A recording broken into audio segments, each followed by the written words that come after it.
हिमालय की बर्फीली पहाड़ियों पर मौजूद वो जगह जहां सड़कें साल में 6 महीने पूरी तरह से बंद रहती हैं। ना कोई आ सकता है, ना कोई जा सकता है। बर्फ से ढके उस पहाड़ पर कुतुब मीनार से 5 गुना और समंदर से करीब 12,000 फीट की ऊंचाई पर एक ऐसी सुरंग बन रही है जिसे एशिया की सबसे लंबी सड़क सुरंग कहा जा रहा है। यहाँ 1000 से ज्यादा मजदूर दिन रात 24 घंटे उस पहाड़ को चीरने में लगे हैं, जो 4,500 करोड़ वर्ष पुराना है। द ड्राफ्ट में आज हम हिमालय की बर्फीली पहाड़ियों पर -45 डिग्री तापमान में बनाई जा रही एक ऐसे सुरंग की बात करने वाले हैं जो भारत को चीन के ऊपर ऐसी बढ़त देगा जिससे चीन गलवान पार्ट 2 करने की कभी सोच भी नहीं पाएगा। ये वो सुरंग है जिसके बनने में कम से कम 10 साल तो लगने ही वाले हैं और इस पर खर्च होगा $1 बिलियन अमेरिकी डॉलर यानी 8,300 करोड़ रुपए। इस सुरंग का नाम है जोजिला सुरंग, जिसके बनने की एक लंबी और रोमांचक कहानी है। हम उस कहानी की शुरुआत करें उससे पहले आपसे ये कहना चाहते हैं कि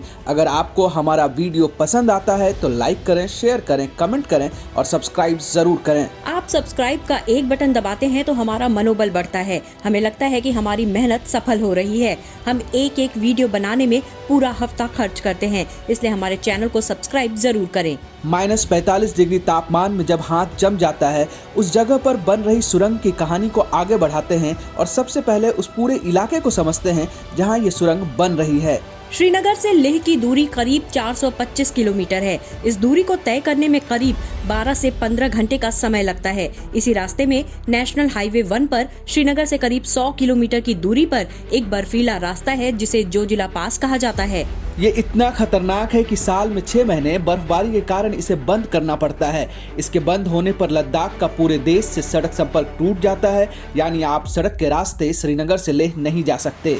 आम दिनों में जब मौसम ठीक रहता है तो यहाँ पर 14 किलोमीटर के रास्ते से गुजरने में 3 से 4 घंटे का समय लगता है। इसी जोजिला पास में 14.20 किलोमीटर लंबी एक सुरंग बनाई जा रही है जिसका नाम है जोजिला सुरंग। इस सुरंग का निर्माण समंदर से करीब 11,575,000 फीट की ऊंचाई पर हो रहा है। यहाँ सांस लेना भी मुश्किल होता है, ठंड के कारण हाथ जम जाता है। वहाँ पहाड़ों को काटने के लिए ड्रिल मशीन लगातार चलाई जा रही है। इस सुरंग का निर्माण 2-2 शिफ्टों में 2 तरफ से हो रहा है। कंस्ट्रक्शन में लगे कुछ मजदूर लेह की तरफ से तो कुछ श्रीनगर की तरफ से सुरंग को खोदने में लगे हैं। सुरंग निर्माण में सबसे ज्यादा समस्या ऑक्सीजन की कमी से सांस लेने की है। जब मजदूर सुरंग के अंदर काम कर रहे होते हैं तो उन्हें सांस लेने की परेशानी शुरू हो जाती है। टनल के अंदर उन्हें ऑक्सीजन मिलती रहे, इसके लिए बाहर से पाइप के जरिए ऑक्सीजन की सप्लाई होती है। इसके अलावा ग्लेशियर के पिघलने के कारण सुरंग में पानी बहता रहता है, जिसे निकालना भी एक चुनौती है। यहाँ इतनी ठंड होती है कि अगर मजदूर नंगे हाथ से किसी सामान को छू ले तो ऐसा लगता है कि वो उसमें जम जाएगा। बावजूद इसके उनकी कोशिश होती है कि हर दिन कम से कम 10 फीट सुरंग में अंदर जाएं और फिर डायनामाइट के जरिए उसमें ब्लास्ट करें। ये इतना खतरनाक होता है कि धमाके से पहले मजदूरों को सुरंग से बाहर निकाला जाता है। मजदूर सुरंग के बाहर 400 से 600 मीटर की दूरी पर बने लोहे के कैबिन में चले जाते हैं जिससे वो किसी नुकसान से बच पाएं। धमाके के बाद मजदूर फिर से सुरंग में अंदर जाते हैं। 4,500 करोड़ वर्ष पुराने इस पहाड़ को तोड़ना अपने आप में एक चमत्कार है जिसे भारतीय इंजीनियर्स पूरा करने में लगे हैं। वैसे डायनामाइट के धमाके से जो मलबा निकलता है उसका भी इस्तेमाल किया जाता है। वो सड़क और सुरंग के अंदर दीवार बनाने में काम आ जाता है। 1871 में फ्रांस और इटली ने माउंट सेनिस में टनल का निर्माण किया था। उस समय इसके बनने में 1 दशक से ज्यादा समय लग गया था। इस सुरंग की भी लंबाई उतनी ही थी जितनी जोजिला सुरंग की है, लेकिन इसके बाद इस तरह की सुरंग फिर कभी नहीं बनाई गई। इंजीनियर जर्मेन सोमेलियर ने उस समय जिस टनल टेक्निक्स और इक्विपमेंट की शुरुआत की थी उसका इस्तेमाल आज भी हो रहा है। आज भी उसी तरीके के हैवी रॉक ड्रिल और डायनामाइट के धमाके होते हैं जिससे पहाड़ों में सुरंग बनाई जाती है। हालांकि पुरानी तकनीक के साथ साथ न्यू ऑस्ट्रियन टनलिंग मेथड का भी इस्तेमाल हो रहा है। इस तकनीक की सबसे बड़ी खासियत है कि इससे हादसों की संभावना बहुत कम होती है, जबकि काम की गुणवत्ता और गति बहुत अधिक होती है। यूरोप और अमेरिका में सबसे ज्यादा इसी तकनीक का इस्तेमाल होता है। सवाल ये है कि आखिर असंभव से लगने वाले इस सुरंग का निर्माण हो क्यों रहा है? इसकी जरूरत क्या है? इसके 2 कारण हैं। पहला कारण लद्दाख से पूरे देश का साल भर संपर्क, दूसरा कारण चीन पर सामरिक बढ़त बनाना। हर साल जब श्रीनगर, लेह और लद्दाख में भारी बर्फबारी होती है तो श्रीनगर लेह लद्दाख हाईवे बंद हो जाता है। लेह और लद्दाख साल में 5 से 6 महीने देश के बाकी हिस्सों से कट जाते हैं। इन कठिन दिनों को बिताने के लिए वहाँ के लोगों को 6 महीने का राशन भी पहले ही जमा करना पड़ता है। दूसरी वजह सामरिक थी, यानी देश की सुरक्षा से जुड़ी। वर्ष 2020 में गलवान में भारत और चीनी आर्मी के बीच एक झड़प हुई थी। यहाँ भारी तो इंडियन आर्मी ही पड़ी, लेकिन संख्या ज्यादा चीनी आर्मी की थी।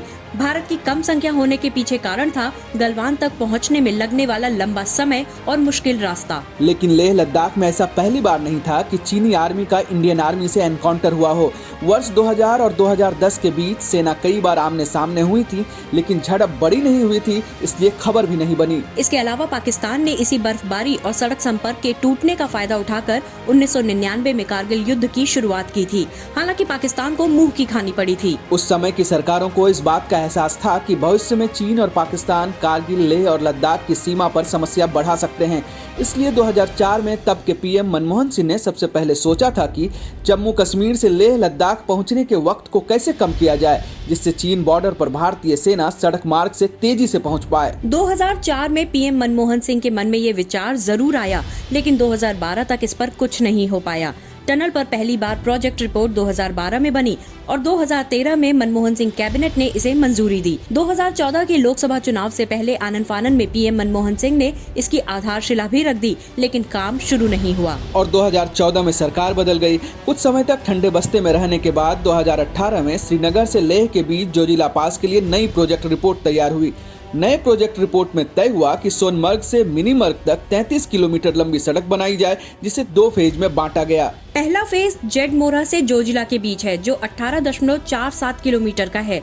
दूसरे फेज में 14.20 किलोमीटर लंबी जोजिला टनल का निर्माण किया जाना है। इस पूरे प्रोजेक्ट में 2 ट्विन ट्यूब सुरंग, 5 ब्रिज और 2 स्नो गैलरी हैं। ये सब तय होने के बाद पीएम नरेंद्र मोदी ने फिर से 2018 में इसकी आधारशिला रखी, लेकिन काम शुरू होने से पहले ही टेंडर पाने वाली कंपनी ILFS दिवालिया हो गई। उसके बाद हैदराबाद की मेगा इंजीनियरिंग को इसका ठेका दिया गया। टेंडर मिलने के कुछ ही समय बाद 2019 में लोकसभा चुनाव आ गया और काम शुरू ही नहीं हो पाया। 2020 में कोरोना की पहली लहर के बाद काम ने रफ्तार पकड़ी। तय हुआ कि 2023 के दिसंबर तक काम पूरा किया जाएगा, लेकिन वो भी नहीं हो पाया। नई तारीख दी गई दिसंबर 2026, लेकिन इस दुर्गम पहाड़ पर बर्फबारी के बीच सुरंग का निर्माण इतना मुश्किल था कि इस सुरंग को पूरा करने की नई तारीख दिसंबर 2030 तय की गई है। समय सीमा के लगातार बढ़ने पर सवाल उठा तो जवाब भी आया। सड़क निर्माण में लगी एजेंसी BRO के कैप्टन IK सिंह ने बताया है कि ये क्षेत्र गंभीर रूप से हिमस्खलन वाला है। मौसम और इलाके की कठिनाइयों के कारण कई बार काम को रोकना पड़ा। सुरंग को दिसंबर 2026 तक पूरा किया जाना था, लेकिन अब चुनौतियों को ध्यान में रखते हुए समय सीमा को संशोधित कर दिसंबर 2030 तक कर दिया गया है। मौजूदा स्थिति ये है कि इस प्रोजेक्ट के पहले फेज का काम पूरा हो चुका है। पहले फेज में ही जेडमोरा टनल है, जो 6.5 किलोमीटर का है, वो बनकर तैयार है, जबकि दूसरे फेज में 14.2 किलोमीटर लंबी जोजिला टनल है, जिसका काम अभी जारी है। अब समझिए कि जोजिला सुरंग का कितना काम हो चुका है। 14.2 किलोमीटर लंबी जोजिला सुरंग ट्विन सुरंग है, यानी पहाड़ के नीचे से 2 ट्यूब रोड बनाई जा रही है, एक आने के लिए, दूसरी जाने के लिए। लेह की तरफ से और श्रीनगर की तरफ से 3-3 किलोमीटर सुरंग का निर्माण हो चुका है, यानी करीब 40% से ज्यादा काम पूरा हो चुका है। सुरंग के भीतर सुरक्षा की बात करें तो सड़क की दोनों तरफ हर 750 मीटर पर इमरजेंसी ले बाई होंगे। यूरोपीय मानकों के अनुसार सुरंग के भीतर हर 125 मीटर की दूरी पर इमरजेंसी कॉल करने की सुविधा होगी। पूरी सुरंग में ऑटोमेटिक फायर डिटेक्शन सिस्टम लगाया जाएगा और मैनुअल फायर अलार्म का बटन भी होगा। सुरंग की दीवारों पर CCTV कैमरे भी लगाए जाएंगे। इस सुरंग में ऑटोमेटिक लाइट की सुविधा होगी और इसमें गाड़ी चलाने की अधिकतम सीमा 80 किलोमीटर प्रति घंटा निर्धारित की गई है। सुरंग पूरी होने के बाद वक्त और पैसे की काफी बचत होगी। अब सवाल है कि जोजिला सुरंग के बनने से क्या क्या फायदा होगा। दरअसल अभी श्रीनगर और लेह के बीच यात्रा करने में तकरीबन 10 से 12 घंटे का समय लगता है। 12 घंटे तब लगते हैं जब बर्फबारी नहीं हो रही होती है, मौसम साफ रहता है। सिर्फ जोजिला दर्रे को पार करने में ही 3 से 3.5 घंटे का समय लगता है। जोजिला दर्रा बहुत खतरनाक है। इस रास्ते पर तीखे मोड़ और खतरनाक ढलान है। इसकी वजह से यहाँ दुर्घटनाएं भी होती रहती हैं। जोजिला सुरंग बनने से जोजिला दर्रे को पार करने में बस 15 मिनट ही लगेंगे। साथ ही दुर्घटना होने का खतरा भी नहीं रहेगा। अभी बालटाल से मीना मार्ग की दूरी 40 किलोमीटर है। सुरंग बनने से ये केवल 13 किलोमीटर रह जाएगी। ये पूरा इलाका बर्फबारी वाला है। इस इलाके से गुजरना खतरे से खेलने के बराबर होता है। सबसे खास बात है कि सर्दियों के मौसम में करीब 6 महीने इस रास्ते को बंद कर दिया जाता है। ऐसी स्थिति में श्रीनगर से लेह के बीच यात्रा करने का एकमात्र विकल्प बचता है कि आप हवाई मार्ग से यात्रा करें। लेकिन आप ये जानकर हैरान रह जाएंगे कि सर्दियों में श्रीनगर से लेह के हवाई मार्ग का किराया तकरीबन 40,000 रुपए है। जब जोजिला सुरंग बन जाएगी तो लद्दाख का देश के दूसरे हिस्सों से साल भर कनेक्टिविटी रहेगी। देश के किसी हिस्से से लेह लद्दाख जाने के लिए हवाई यात्रा की जरूरत नहीं होगी, सड़क मार्ग से भी जाया जा सकेगा। इतना ही नहीं, इसके पूरा होने से देश के सुरक्षा कवच में एक और अध्याय जुड़ जाएगा। कुल मिलाकर आप कह सकते हैं कि जोजिला सुरंग सेना के लिए और लेह लद्दाख के लिए गेम चेंजर प्रोजेक्ट है। हालांकि अभी इसके पूरे होने में काफी वक्त है। द ड्राफ्ट का ये एपिसोड आपको कैसा लगा हमें जरूर बताइए। आप किस मुद्दे पर वीडियो देखना चाहते हैं कमेंट में जरूर लिखिए। हम जल्द ही एक टेलीग्राम ग्रुप शुरू करने वाले हैं जिससे आप जुड़ सकते हैं। और हाँ, अगर आपको हमारे चैनल का वीडियो अच्छा लगता है तो इसे सब्सक्राइब कीजिए और दोस्तों से सब्सक्राइब करने के लिए कहिए।